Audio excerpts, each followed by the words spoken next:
gagawa tayo ng kuskus avocado. Ito yung buto ng avocado na gagawing pamahid sa mga masasakit ang katawan. Kailangan po natin dito yung buto ng avocado at atin po itong gadgarin. Tanggalin na rin po natin yung balat ng avocado. Then guys, ito na po yung aking nagadgad. Kailangan po ito ay hayaan natin siyang nakatiwangwang upang lumabas po muna yung kanyang tunay na kulay. At magiging kulay orange na po siya. At pagkatapos, kumuha po tayo ng bote na malinis. Kahit anong boteng ito. At dito na ating paglalagyan. At ako nga po, ito kumuha lang po ako ng bote ng soft drinks. Nilinis ko na lang po ito ng maigi.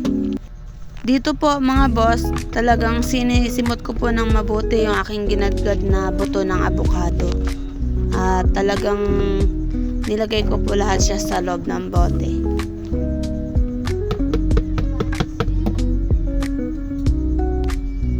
Ngayon po mga boss, nailagay ko na po lahat.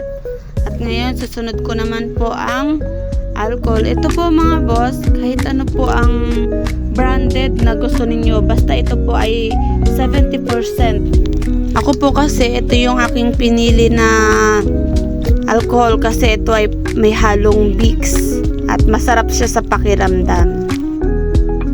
Pinuno ko rin po ito ng alcohol upang lahat ng buto na nasa loob ay mababad siya ng alcohol. Pag nababad na po ito ng 4 na araw, pwede na po siyang gamitin. Hindi po ako nagpo-promote dito mga boss ng alcohol na inyong ilalagay. Nasa desisyon nyo na po yun kung ano po yung gusto ninyo.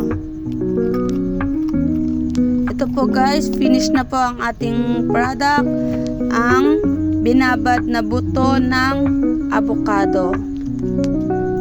Mga boss, pagkaraan po ng 4 na araw, pwede na po natin ito gamitin, pamahid po sa mga sakit ng katawan, kasukasuan, o rayuma.